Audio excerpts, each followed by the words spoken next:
September 13th, Friday. The restoration of the church and church building. Matthew 16:18. And I tell you, you are Peter, and on this rock I will build my church, and the gates of hell shall not prevail against it. The closures of churches and church buildings are rapidly becoming a global phenomenon. The remaining believers have lost their strength, and pastors regard their ministries as mere occupations. The conditions have worsened to the extent that people cannot hide their mental illnesses any longer. It is at this critical juncture that God has called you.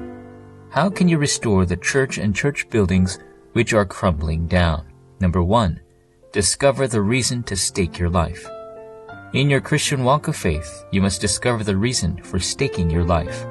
The believers of the early church devoted all their possessions and even their own lives because they had discovered the reason. Elder Jethro took in Moses, who was a fugitive, as his son-in-law and helped him. Rahab hid the 2 spies.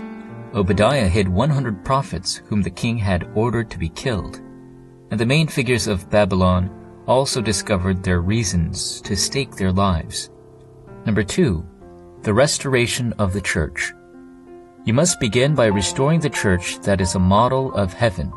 Inside the church, there is no need for factions, the insistence of one's opinions or ideologies, because it is the place where God's people gather to worship Him and await heaven. In addition, the church is the model to correctly explain the 3 feasts and the 3 incidents. Number 3, the restoration of the church building.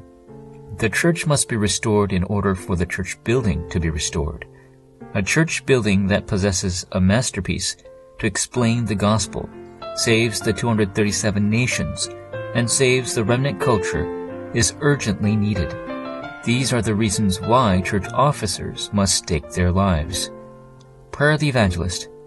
Dear God, may I realize the reason for staking my life and restoring churches and church buildings that have crumbled down throughout the world.